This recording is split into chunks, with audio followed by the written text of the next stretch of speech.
welcome to the Headbangers at the Hangar podcast. I am your host, Andrew Mercer. If you're a returning listener to the show, thank you very much for the support. If you are a brand new listener, welcome to Headbangers at the Hangar. This is a show where we talk all heavy metal and we talk a little bit about extraterrestrials, UFOs, all that good stuff. We like to blend them all together. So if you have an interest in both those subjects, you have come to the right place. What's going on, guys? I am here in New York. It is really rainy today, but that's kind of good for me because you could tell by some of my other episodes, right? Like where my setup is, the camera and everything, there's a window directly behind, and sometimes the sun will be shining right through, like glaring right in the face, but it's all dreary today. So it's good for filming. So what's up, guys? I have a very exciting episode today. I am talking with Sterling R. Jackson, which I'll give you some of his work in just a little bit. Very interesting guy. We had a great interview.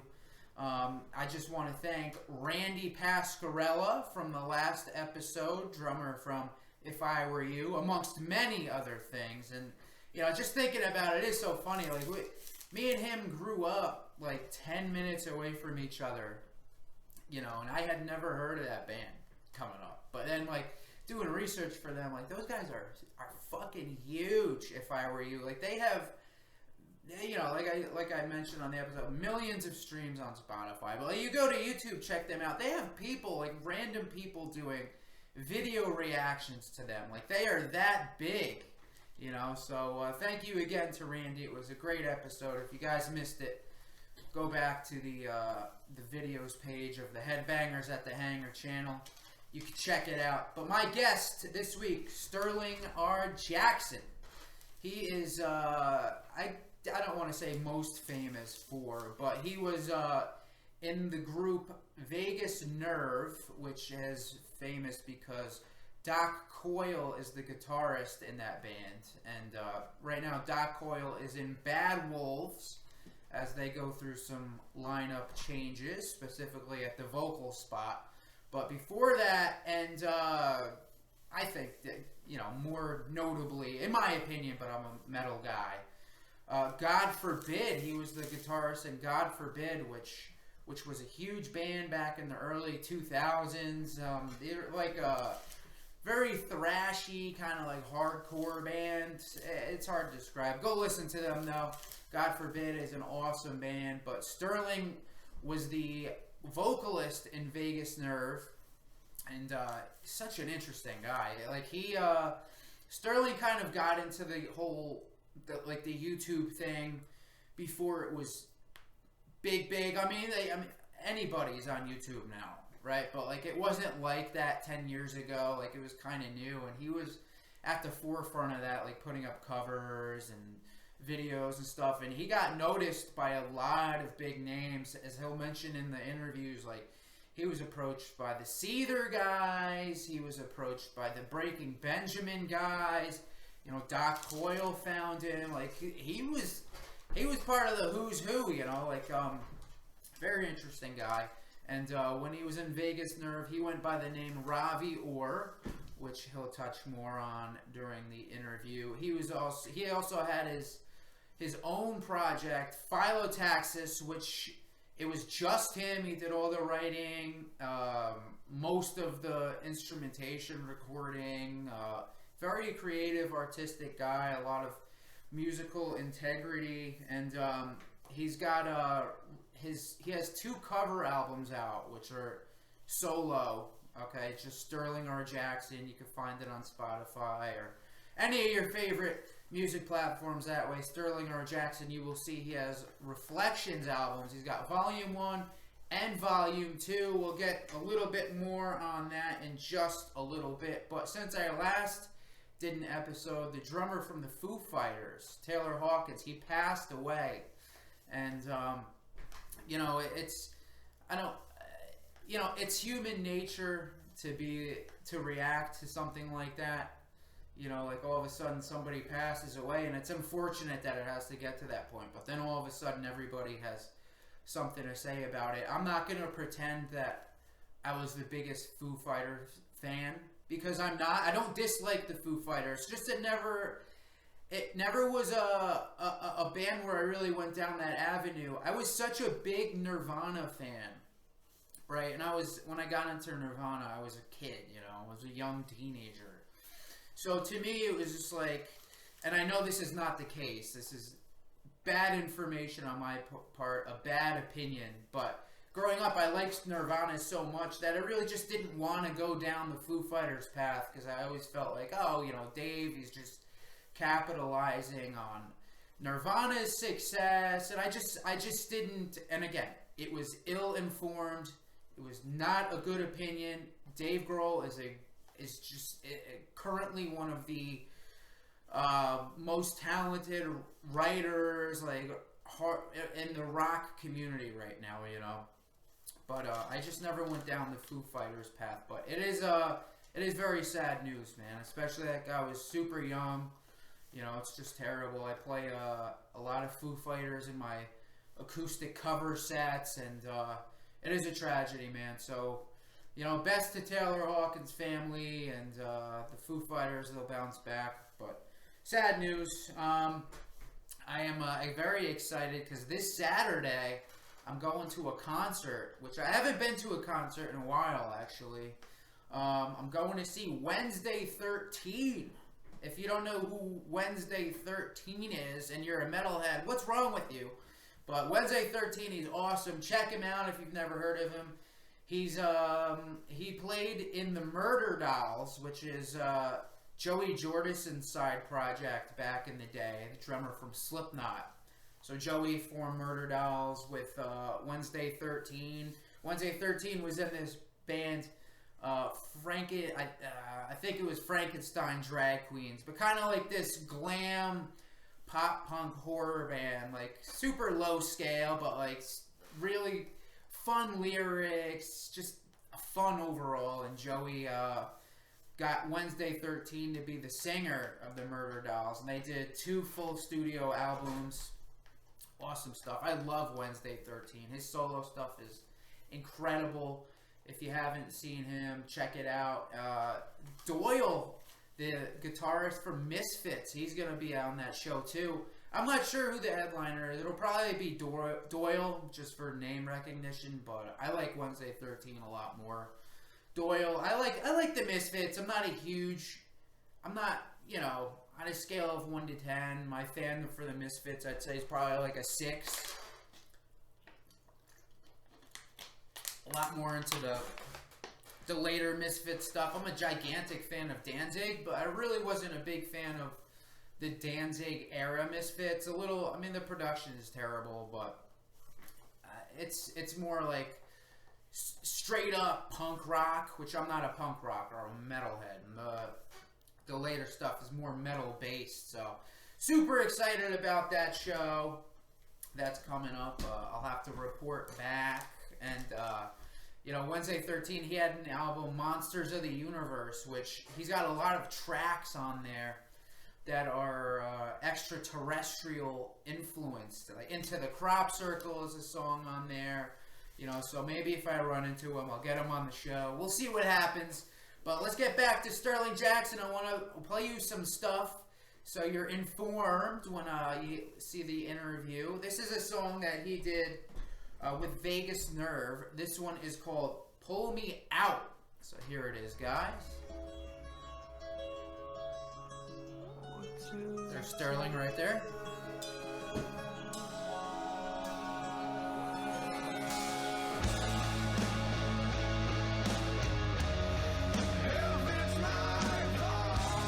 Great vocal range.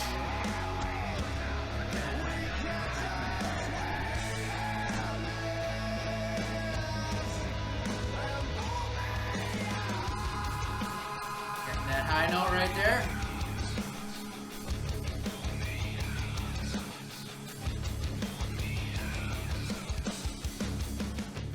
Alright, this next song I'm gonna play is from his Reflections Volume 2 album, and I gave him props for this.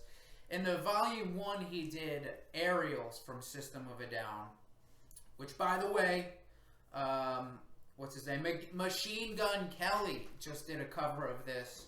on Howard Stern, and I didn't think it was as much a train wreck as people are kind of giving him. I mean, you take it with a grain of salt. That is what it is. It's Machine Gun Kelly.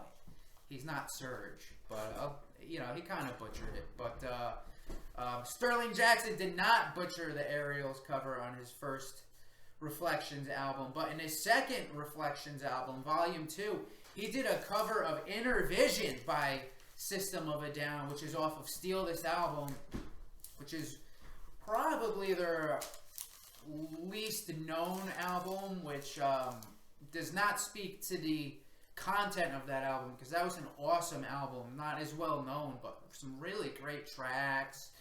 And he did a cover of that, which a lot of people would not touch.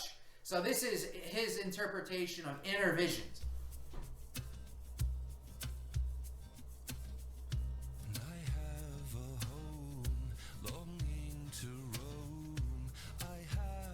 Awesome interpretation, right?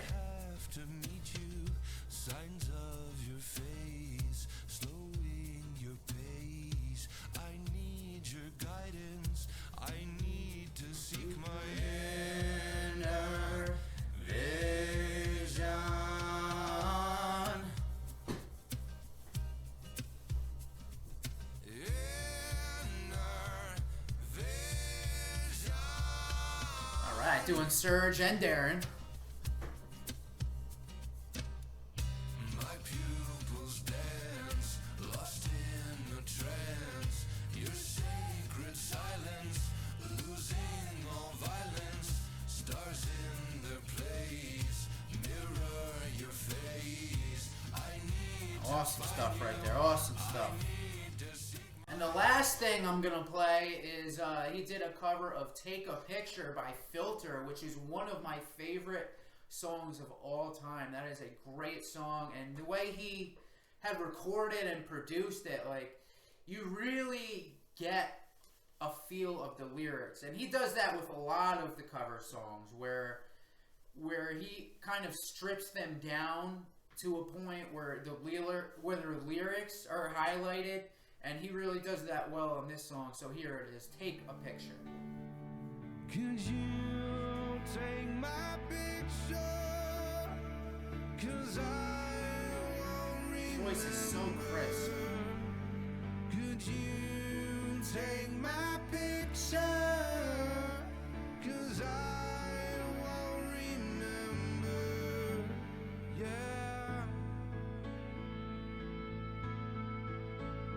Great atmosphere back there.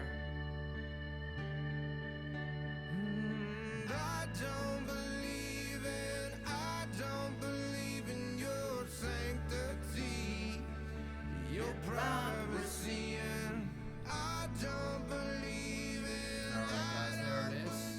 Alright guys, again, thank you for the support. We're gonna get right to the interview here, and just a reminder, if you want to reach out to the show, maybe you want to be a part of the show via interview, maybe you want to suggest a person for me to interview, if you want to talk about a UFO sighting that just happened, it could be anything. Email me, tell me you love the show. Email me, tell me you hate the show. You know, anything. Just send an email to the Headbangers at the Hangar Gmail account. It's HeadbangersAtTheHangar at gmail.com. As always, Hanger is spelled Hangar, not Hanger. So here it is, guys. This is my interview with Sterling R. Jackson. Hey, man, how's it going? Hi, how are you? Good. So it is Sterling, right? That's your... Yes. Okay, because I know you went by Ravi Orr in the past, right? Yeah, there's... that's a great way to start this. Hey, there's people out... Right when we started, there's people outside making a whole bunch of noise. Oh, it's trash people. Jesus Christ. Give us 1 second. The recycling people are here to recycle the world. There we are. All right. So, yeah, without getting into that too far, I changed my name. I wasn't really identifying much with my birth name for a long time, and then finally kind of got to a point where I changed it, and it was a weird thing, man. like I said, without getting into that, that's a strange feeling, and it's a strange thing to do when you're like, you don't identify with your birth name, and then you're on the fence about changing it for a long time, and then finally found some certain things that made sense to me, and it feels better. It feels better to step into that place and be like, oh, now I'm this person, and that's okay, and there's not somebody standing over your shoulder and being like, you're not allowed to do that, man. You're not allowed to change your name. Fuck you. You're not. Am I allowed to swear? Yeah, oh yeah, for sure. Oh yeah, I'm sorry. I have a filthy mouth. So yeah, Sterling R. Jackson. That's what I go by. Yeah, that's a lot of people call me. Yeah, a lot of people call me Robbie. Yeah, Sterling's a good name, man. It's you know, you don't hear it too much. It's you kind of associate it with like jewelry. I think it's cool. So, you know. Yeah, yeah. It was my great grandfather's name. So okay, it's a good name. It's a good quality name. All right. So before we get into anything musical, what is the decision behind your different hair colors? Like today you're rocking blue. You've done red recently. So how do you make those decisions? What's it based on? My friend Richie told me recently that I'm like a human mood ring. Man, that goes down another rabbit hole, and I won't spend too much time with it, but I was married for 17 years, and it's funny, in those situations, sometimes you're adapting and changing yourself for another person, even if they don't request it, or even if they're not saying it, you kind of sometimes might be doing things to kind of feel more attractive to the person you're with and things like that. So now that I'm divorced for about a year and a half, I'm exploring a lot more of who I actually am and who I have wanted to be. And some of these things like nail polish and makeup and all that kind of shit started to come to the forefront because it feels better to express myself on those levels and to be honest about them and to not hide. So I'm not somebody that enjoys the attention that comes along with it necessarily, but I do enjoy doing it and the expression that comes along with it. So yeah, it's just fun, man. It's like a celebration of yourself. It's like I said, it's like celebrating me for once instead of being like, hey everybody, is this okay if I do this? You know? Yeah, for sure. And you know, your music's good too. It'd be one thing if you know, if you were putting up all those YouTube videos and they sucked, and then there's the guy with the with the red hair, but at least, you know, your stuff's really good. So, you know. Thanks, man. So getting into that, I've gone through all your stuff. You know, like your solo stuff with Vegas Nerve, Phyllotaxis, and you sound a lot like Chris Cornell, in my opinion. He must have been a big influence of yours. So yeah, as I learned how to sing correctly back when I was about 26, I was singing in ways that just weren't sustainable. And then this guy from Seether reached out and wanted to do some music with me. And then some guys from Breaking Benjamin reached out, wanted to do some music. And I was like, I can't keep singing the way I'm singing. So I started learning how to actually sing and teaching myself. And along with that came kind of some knowledge of how to use pharyngeal space and nasal space and stuff. And then the Chris Cornell thing, I wasn't that heavily influenced by him, but the more I kind of recognized that my voice sounded a little bit like him, the more I started singing more of his songs and, you know, learning even more about my voice because of the similarities. So I get that a lot. Sometimes that's, you know, where my bread is buttered in the YouTube world, because people are like, oh my God, you sound like Chris Cornell. But I'm not trying it necessarily. Yeah. I actually, you know, of course, nobody at the end of the day, you don't want to be like, you're the guy that sounds like Chris. Yeah. But it's still, I mean, it's better than being like, you sound like a pile of shit. So you're the blue-haired pile of shit guy. So. Yeah, well, you know, me, I'm kind of nasally. Like I do like the acoustic thing too, where I play out at bars and stuff. And in the past, oh, you sound like Bob Dylan. Like, I didn't want that. Oh yes, yeah. You must have been really influenced. I was not at all. No. Yeah. So you don't like when people say that you sound like Chris Cornell? No. It's definitely a good thing, and it's definitely a term of endearment. But it's definitely been hard for me to continue to find my own voice, because I don't like, especially musically as well, I don't like to be put into a box or feel like I'm in a box and continue to do the same thing over and over again.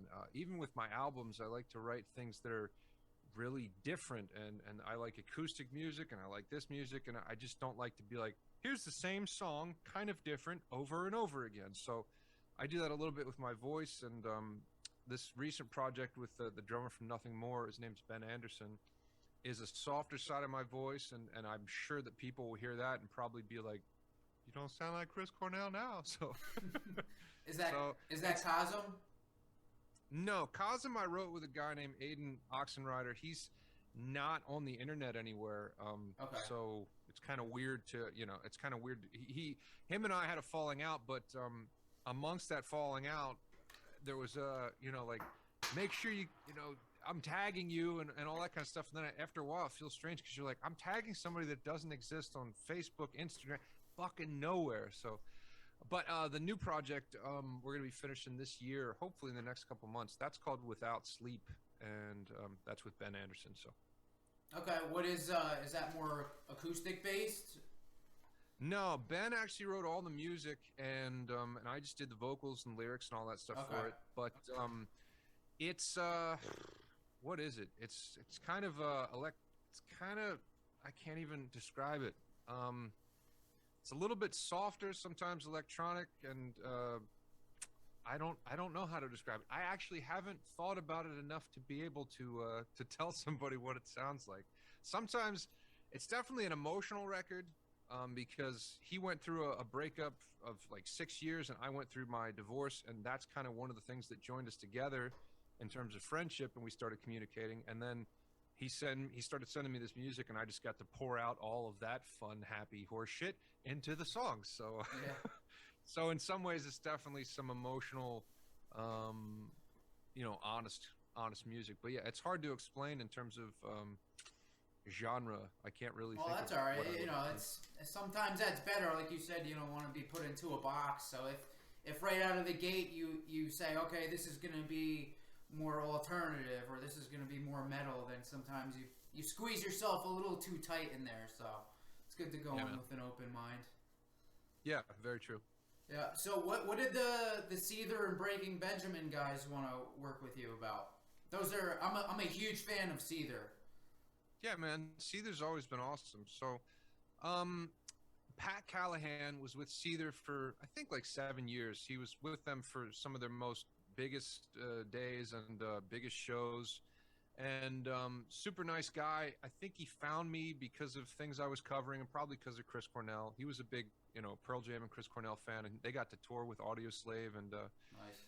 he just wanted to write some songs with me. He was super nice dude, a little bit older than me, but he had some more old school ideas of like, let's get in a band and just go fucking play songs and we'll get to the end goal. And I was like, no, I want to record and put myself out like this. And he was like, fuck that. And so we had a little bit of headbutting there, but he wrote a couple songs on my Phyllotaxis record with me, and then I think I had moved, and we just didn't get to keep up with that anymore. But exactly the same time, when I was in Philadelphia, some guys from Breaking Benjamin, I think Ben, I don't want to speak ill of people I don't know, but I think he had had some alcohol problems, and then he sued the entire band Okay. for the name.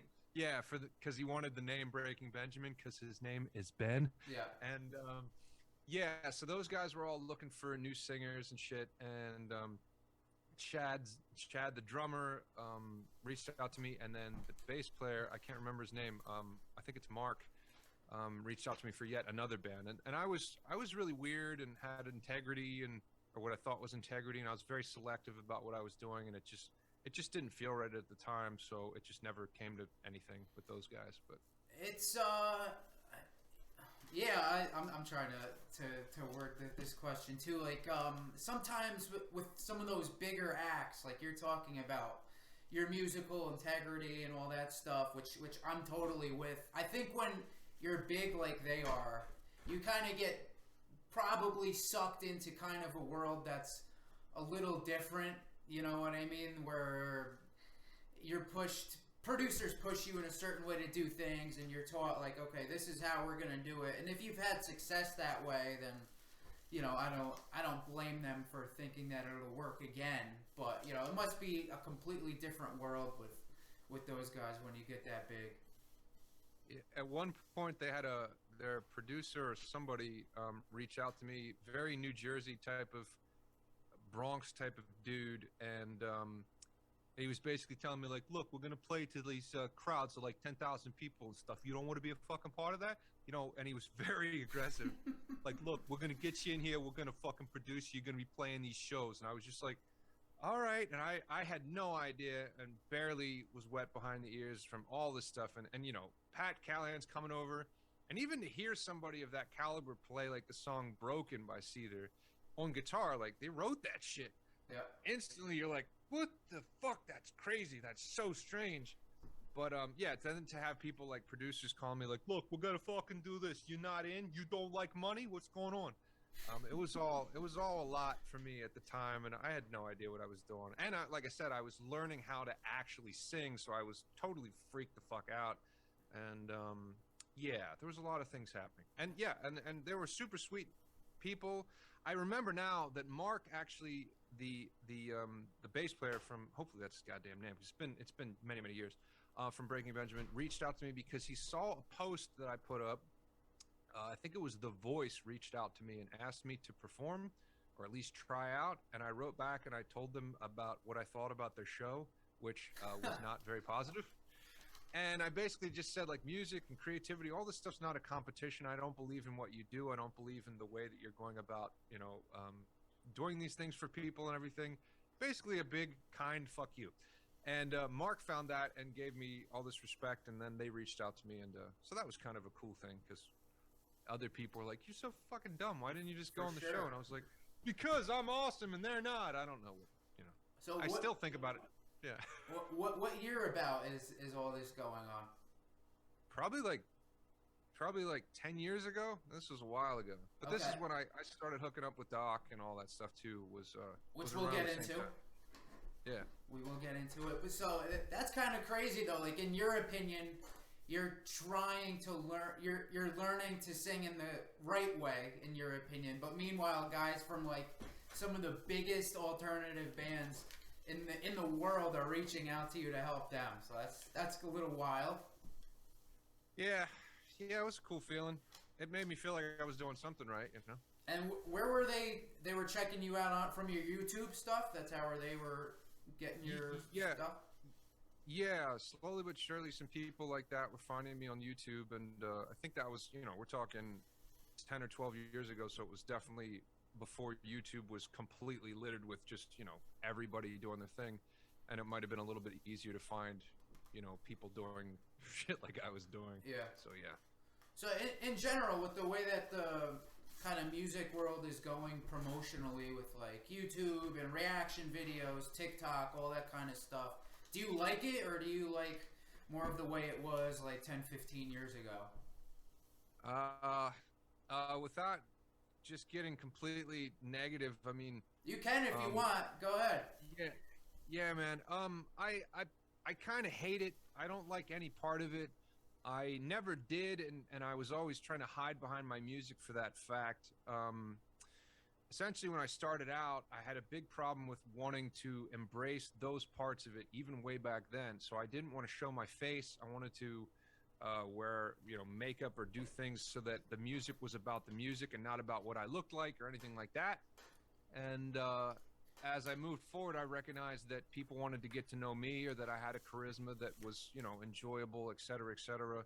So I started trying to learn how to embrace it. But yeah, at the end of the day, music and people's perceptions of what music is and how it's created and how difficult it is, and even to learn an instrument, it's all completely messed up now. And talent doesn't shine through. Nobody cares about talent. It's just, you know, hits and views, and God knows if you, I don't spend any time on TikTok. I barely look at it, but if I accidentally do, because I'm logging in to put something up or whatever, it's just disgusting to me. It's absolutely disgusting.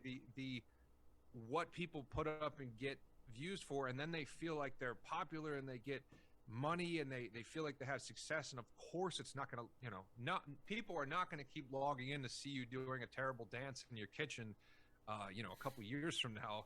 Your career is not going to keep going up. So yeah, man, I have a lot of trouble with it, and I try to keep understanding it and staying positive and trying to figure out where I can fit in with it, instead of just, you know, the night and day difference of, you know, fuck this, I quit, or anything like that, which I have done. Yeah, it's kind of a necessary evil these days, because if you're totally absent from that stuff, like you'll get lost, you know. So you have to play along to an extent, which kind of sucks. The thing that scares me, especially with TikTok, is like the attention span is just dying.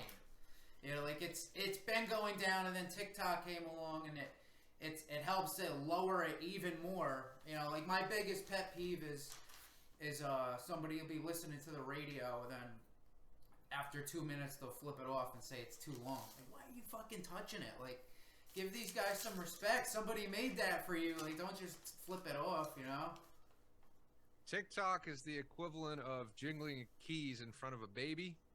And if you're going to make content for TikTok, you have to have that in mind. It needs to be loud and colorful and fast and be over very, very quickly. And that's what people want to see, at least here in America. I was just told and having a conversation with Mike Gowan, he's the guitarist in Vegas Nerve, the other day, and he was talking about other cultures will push other things in TikTok to the forefront. I didn't even know this existed, like intelligent things or social things or important matters, so that their children will go onto TikTok and actually be educated or want to lust after those types of things. Here in America, I guess the people that are pushing TikTok and all that kind of stuff are just making it the dumbest thing ever. And I guess at the end of the day, without paying too much attention to it, they want as many people on the platform as possible, of course, and they want as many people interacting and uploading on the platform, of course. So the more raw the video seems, like picking up your phone and just doing something, that means that everybody feels like they can do that, and so everybody is. Yeah. This is me dancing, and then they get hits, and then they just keep like, oh my God, and then they just keep going back and back and back and back. So interesting stuff. Yeah. All right. Enough promo for TikTok. Well, how did you run into Doc Coyle? How did you meet him? So, similar situation. I put up a thing on Craigslist, and we're talking once again about 12, 13 years ago. Yep. And I was looking to make a cover band because I just moved to Philadelphia, and I just didn't have enough stage time. I didn't have enough playing with people, especially in my life. I've been very, very isolated, not had many friends or talked to many people because I'm just very introverted, and I was very safe in my relationship. So I tried to do that. This drummer reached out that knew Doc, and then he shared my stuff with Doc, and the cover band thing never worked, and we didn't find the right place to play and all this stuff. But Doc wanted to send me some tracks, so he sent me some tracks that just blew me away, and then I wrote some stuff and sent them back, and then we met and we kept things kind of going. And so yeah, all the material was basically written by me and him, and then we started getting some other people on board and trying to get their, kind of take on like the drums and shit like that. But yeah, that's kind of how I met him. I think he was in Jersey at the time, and I was in Philadelphia, so he came out and visited me in my very strange living situation, and yeah, and that's how it happened. Were you a fan of God Forbid? Nope, I had no idea who Doc was, and I'm not a big. Yep, I'm not a big metal guy, which saying that means that people might click off the podcast immediately. No. But he's not a metal guy. Fuck this. But yeah, I always related more to sad and melancholy music than I did like the kind of rage that feels like it comes along with metal music. Like I think also I liked more of melodic singing than I liked with screaming. And so yeah, I didn't really know who he was. And then, you start looking him up online and seeing all these glorified pictures and fucking, guitars and everything. And you're like, this guy is like kind of popular and shit. Oh my God. And he's coming to my house. So it was nerve-wracking, man. Yeah, for sure. He's a big name. So, did you guys tour? You guys put out you just have one thing on, I do Spotify for everything. You guys just have the 7-track album on there. Did you ever do a tour to support it? Yeah, we did 2. They're very short, but yeah, we put together that EP, and then we did a Kickstarter. I think we raised like $8,000, and then we got Forrester Savell. He's Australian mix engineer dude. Just did an amazing job. And I think it's only those 4 tracks, and then some other things that we did filler wise, and then I did an acoustic version of one of the tracks. And yeah, Doc was kind of in between bands and stuff, and he was kind of trying to pull the reins and do everything himself to really get the tour to happen by himself, because none of us knew how to fucking do any of that stuff. So we did like 5 shows in California, and then we did later on like 5 shows in New York and New Jersey, and they were very small, and it was very difficult for me. The first time I went out, I was probably on stage. That was probably like the 4th time I was on stage when I performed with Vegas Nerve, and I was scared shitless, and I got sick. The second I got to California, I was too stressed out, and I got sick, and I lost my voice completely, like waking up and not being able to speak at all. And obviously in that situation, you're like, I have to, what the fuck am I supposed to do? Like, I can't even talk. So I would warm up all day and just keep making noise all day, and then somehow the shows would kind of work out, and I would sing all right, and then I could speak through the night, and then I'd wake up the next day and have no voice again. It was utterly terrifying, and one of the scariest fucking things I've ever gone through in my life. But still kind of positive in some ways, because, you know, it was the first tour, and yeah. Those guys I'm playing with, yeah, they were super professional, and they were super good players, and then I was just this studio guy, once again, very introverted, you know, shy kind of studio guy, and then they're like, come on, motherfucker, we're gonna get in this band, and I'm like, you want me to be the front man? So it was a lot, man. First of all, are you a drinker? Do you drink? I was a little bit back then, but I have health issues, so it doesn't really work out very well for me. Yeah, I was gonna say, if you wanted to kill the nerves, probably like a shot of tequila or something might do that, but... Yeah, we would try that sometimes, and just, it didn't really help. Yeah. You know, especially when you're like, okay, I don't have a voice, here we go, I'm going to do this, oh my God, what, is it going to work, is it not going to work? It was scary times. That's interesting that you had only been on stage just a handful of times before then. So, Phyllotaxis, so that was pretty much basically all studio for you? There wasn't a lot of support for it?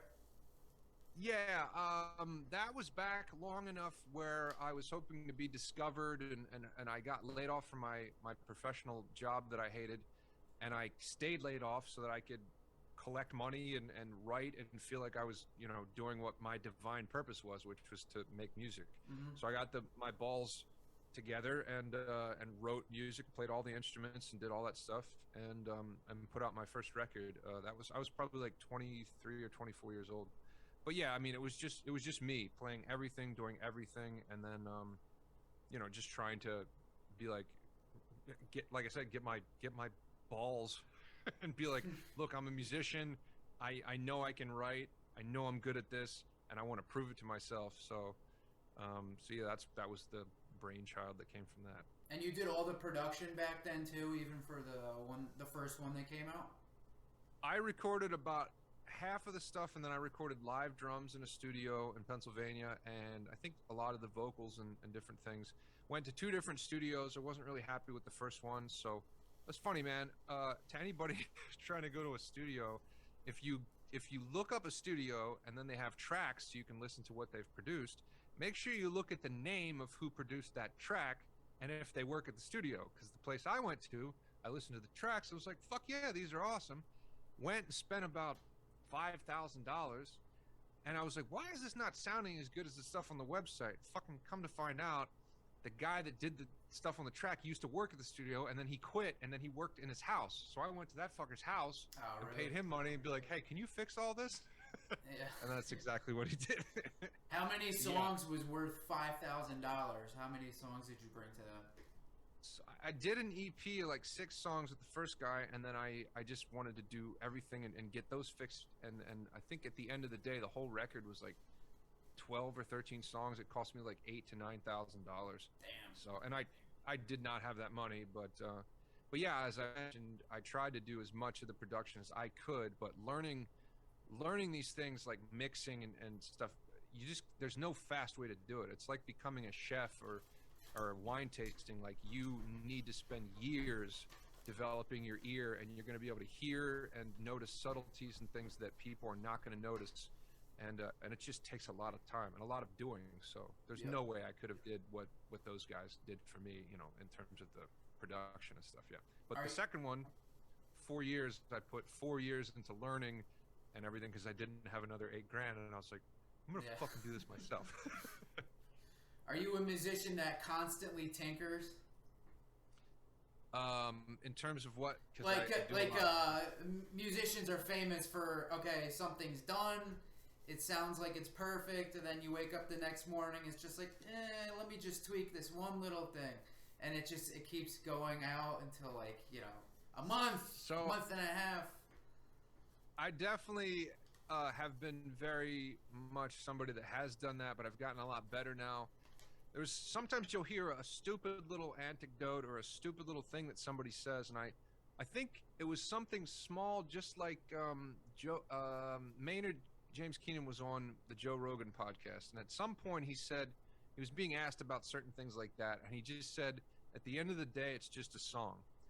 And having him be one of my kind of musical heroes, I was like, oh yeah, and now I'm able to kind of back up from things and recognize when I'm being too overly critical or being too perfectionistic, and just let it be what it is.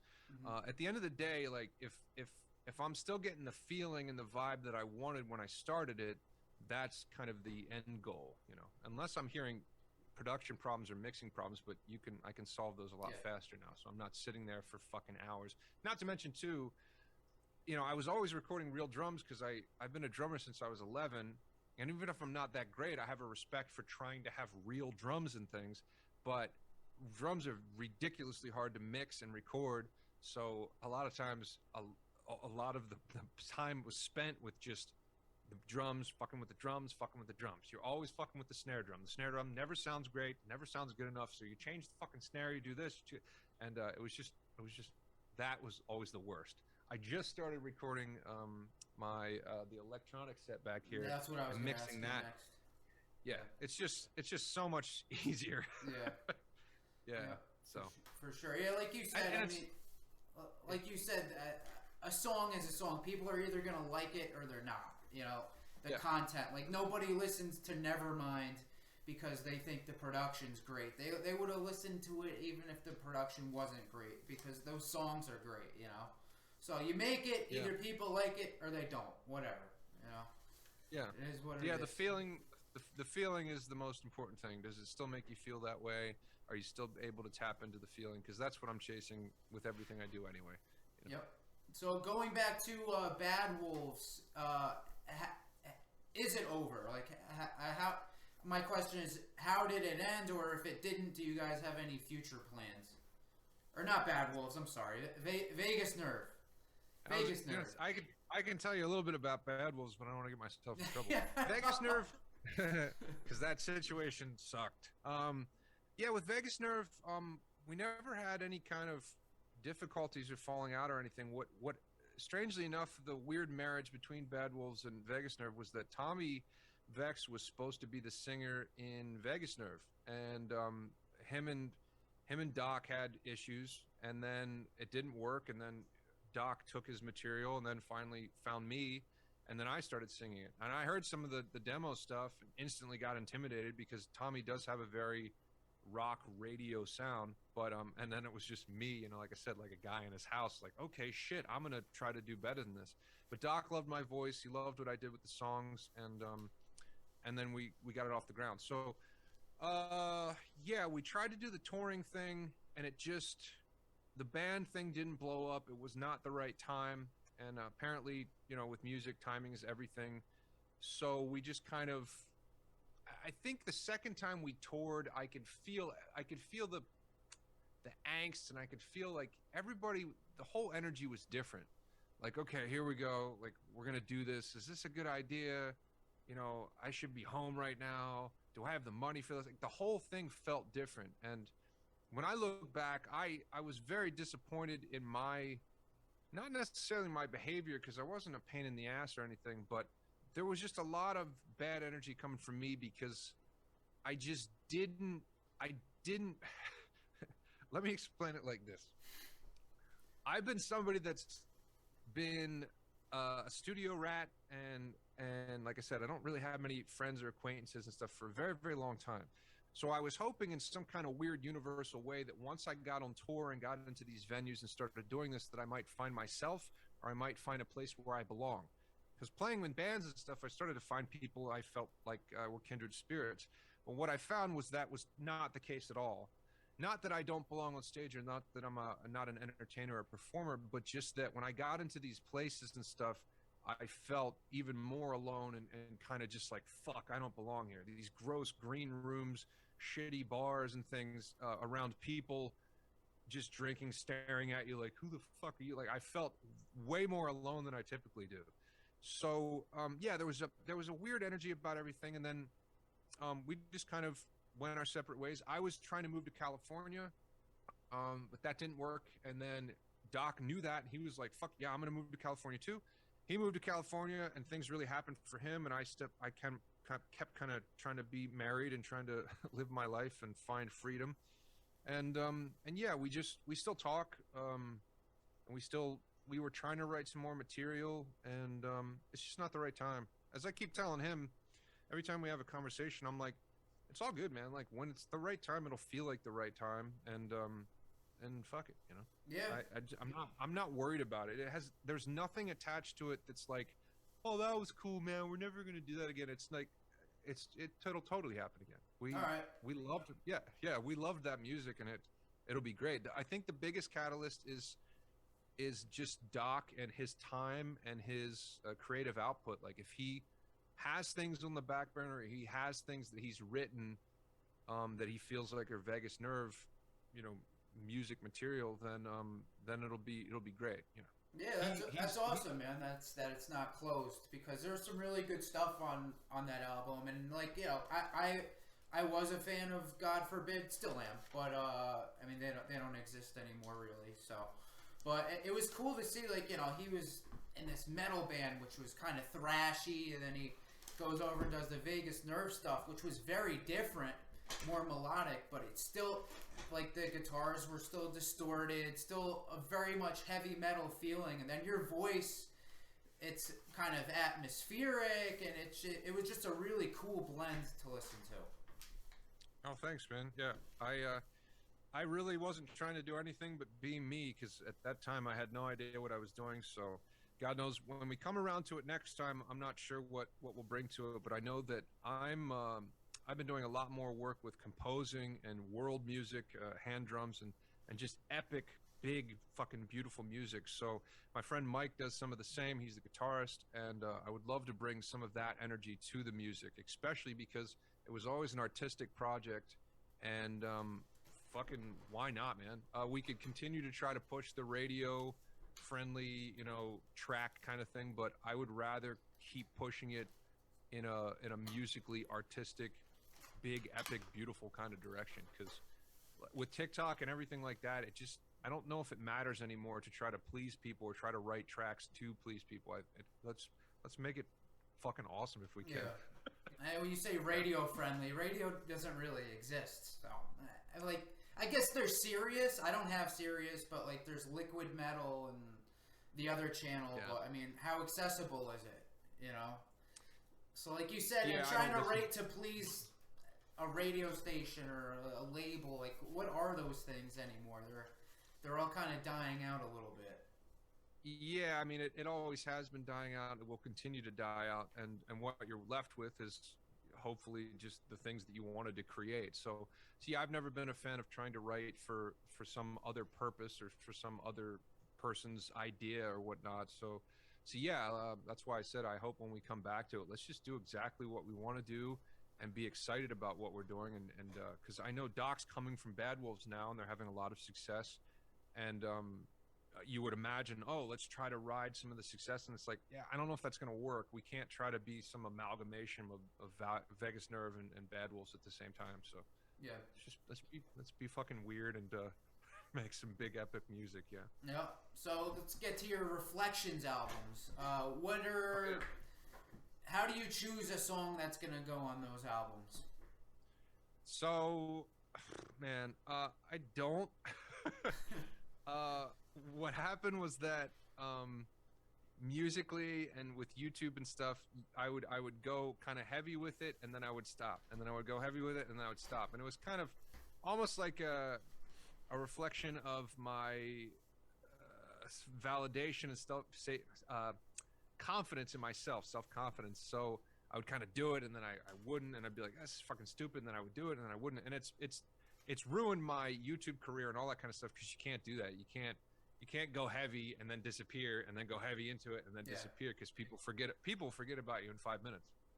So when I started really trying to go heavier with it and be like, I'm going to produce the best shit I can make, and just whatever song pops into my head, if I can kind of do it justice or do it a little bit different, I'm going to do them my way. And then I started churning out a whole bunch of content. I was doing like a full production song almost a week and trying to keep up with it and do the videos, which I fucking hate doing. And so with the songs, it's like any other creative thing with me.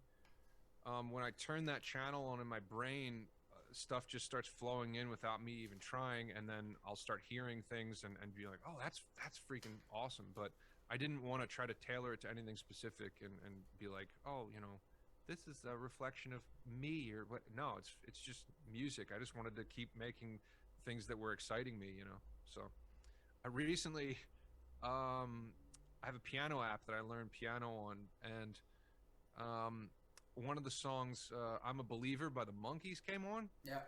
I thought love was only true. And don't forget Smash Mouth. Don't forget Smash Mouth. So, of course, nobody was going to forget that. So, and I know that because I'm an all-star. Anyway, so I was singing that song then at like 11:30 at night, folding laundry, and then I started singing it in a different way, and that's the way that these things always tend to work with me. I was like, this is beautiful. So now I played that for a couple people over the phone, like FaceTime, and they were like crying listening to it. They were like, that's fucking amazing. So would I have ever picked, what I want to cover? The Monkees. No, it's just shit comes in and it feels great. And then if you can just chase that feeling when you're creating it, that's what I'm all about. So, yep. So when you're doing covers, it's like you don't want to really go so straight like 100% like the original. Like one of the songs I think you really transformed to make it your own was "How's It Gonna Be" by Third Eye Blind. The way you did the front verse was like this weird kind of completely electronic thing, and then the rest was a little bit more traditional but way slowed down. Like it really captured the lyrics for that song, which is a deep song if you really get into it, Yeah, man, that was on writing the idea I had in my mind, or the feeling of, without even having expressed it, that my marriage was over, and I just started having some of those vibes and then latched onto that song. So yeah, how's it gonna be? Yeah. But I appreciate that. Yeah.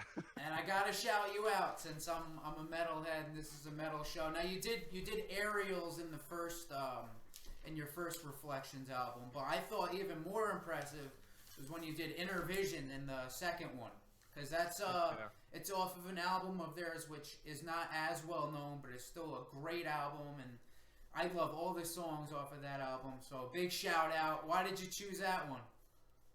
So first of all, I love System of a Down. Goddamn. And that album I think that was on Steal This Album, right? Yep. Was that? Steal This Album. So that the guy I wrote Cosm with, his name's Aiden. We had wrote a lot of different things together, and Cosm took us about 4 years to write, and he lived with me for big amounts of time, me and my ex-wife. And during that time, we were just creative powerhouses that would come up with shit all the time. And at some point, I think I had heard that song, and I was like, what if we broke that down and kind of just did like so we started playing it and started recording it, but then we never finished it. And then we had a couple different things like that. And then when I was just jumping in the water and doing all these covers, I was like, I'm gonna fucking finish some of these. So I finished that one too, and it was just too much fun, man. I think Shavo, the bass player, actually shouted out to me on Instagram and thought it was awesome too. So damn, man, you got all the name drops over there. You got some heavy hitters reaching out to you. I thought it was just really cool because I thought people would just think it was stupid, the System of a Down people. No. I made it almost kind of fun, but it was fucking fun, man. Like, yeah, it was a great vibe, and I love all the hand percussion stuff. I love just having it not be as traditional and changing it up. So yeah, I mean, people like me, like I love the acoustic stuff when you strip a song down, especially like a metal song where the full production is, you know, there's gonna be 10 different layers of guitars and all this craziness and screaming, but like if you can break it down to 3 or 4 instruments and really strip it down to highlight some of the lyrics, it's really cool, you know. For even for pop, which I'm not a huge fan of, but like if you strip down a Taylor Swift song, where it's just completely acoustified, and really highlight the lyrics, it's like, wow, these guys really do have talent, you know, in the pop world. But you know, so that's my shit too, man. Like that's how I found out about you, is through the covers on YouTube, which you probably don't love, but like it is what it is, you know. No, it's part of the musical world now, and as I've learned about myself, as I've continued to keep going down this, you know, this rabbit hole of introspection, self-reflection, all those things. I'm not just a musician, or I'm not just an original artist. I'm somebody that's very creative in a lot of different ways, and I want to keep embracing all those ways and just doing whatever the fuck I want to do. For so long, I was just identifying as a musician. I'm a musician. I'm a musician.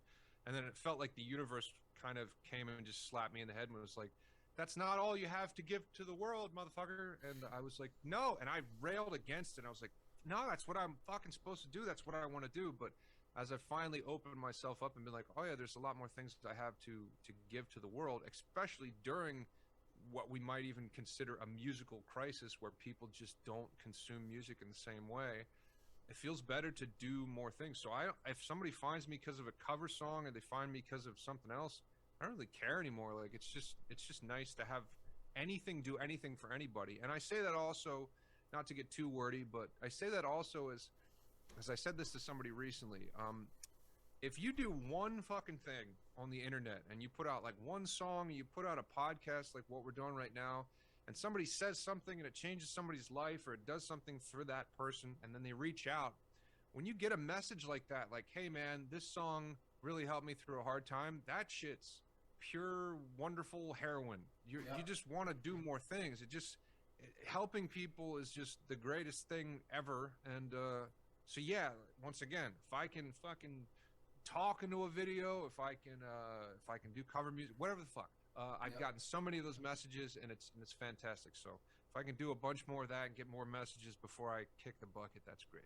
Yeah, and then another thing that is kind of cool about the way that we're growing, like with videos and everything, is like over the last year, like I've experienced some deaths in my family, and it's sad, but it's like, you know, and I always wonder too, like, what is my footprint gonna be? Like, you know, you go to somebody's funeral who died when they were in their 80s, and there's like 5 people there. It's like, well, now at least in your case, like you have a huge footprint online. Who knows what it'll be in a couple decades, but like at least you have something where people can look back and they can say, all right, this was Sterling. This is what he did. Like, look at all the good shit that he did, you know? So that's kind of cool. Yeah, and you carry that kind of inspiring feeling along with you, knowing that you're trying to do something to help people, you know, instead of just I tried to write a record, or it's a good feeling. Yeah. All right, I'm about to let you go, but before I let you go, the name of my podcast, it's Headbangers at the Hangar. You know the Megadeth song Hangar 18? Are you familiar with that one? So the title is kind of an homage to that, because that song is about aliens, which I'm a big fan of, like UFOs, aliens. So I ask every guest at the end, what is your opinion about the alien UFO thing that's come up a lot in the last couple of years? Do you believe in it? Do you think it's bullshit? What do you think? I feel like we could do an entire podcast longer had that subject come up. Nice. Before. Yeah. How could I even address that in a short way? I tell you what, give me like 3 minutes on it, and then you know what? When you put out your next Reflections album, we'll talk about that, and we'll do like half of the show on the aliens. How's that sound? Fair enough. Yeah. as most people that sit in front of a computer too long, I've went down that rabbit hole way too many times. I actually try not to anymore because it tends to make me kind of upset and kind of sicken me. The agenda of world power and all these different things that are happening, especially considering now the war things that are going on and just all the conspiracy theory stuff that usually is true. It kind of makes me upset. And the alien thing is beautiful stuff. I try to pay attention to the beautiful parts of it now, the spiritual parts of it, the meditation parts of it, the connecting to extraterrestrials, family members, things like that. My brother actually is somebody that channels, and he channels a fifth dimensional Palladian collective. So big into that stuff. I love that stuff. It's something that I hope permeates through and starts to connect to more people once the bullshit starts to fade away. I still love any documentary I see, even if it sucks. I tend to be like, I kind of want to watch this, but it's the same people kind of recycled saying a lot of the same things. And I'm a big fan, and I love it. How do I feel about the stuff recently? I mean, I think it's odd that it's surfacing in certain ways. It feels like it's supposed to, but it also feels like it might be another fucking weird disillusionment based thing Another where distraction. where they're trying to control us and fuck with us and whatever. I don't know. Like I said, we could talk about that stuff for a very long time. Are you an X-Files fan? No. No? Never got any X. No. Really? Did you ever did you ever Is try? that where the podcast ends? Nah. No, I've never watched never watched an episode. Well, I can't blame you then. But yeah, it's if that's a rabbit hole to go down to on its own. The X-Files is a great show. David Duchovny, he left the last 2 seasons, so you could skip those. But all right, man, awesome. So listen, make Reflections Volume 3, and we'll have you back on. We'll talk some aliens, but I really appreciate you coming on here. It was a pleasure to talk to you. Really good stuff. You too, man. I appreciate anybody that wants to talk to me about this stuff. Yeah. All right, man. Thank you very much. Have a good rest of your night, okay? You too, man. Bye. See you later.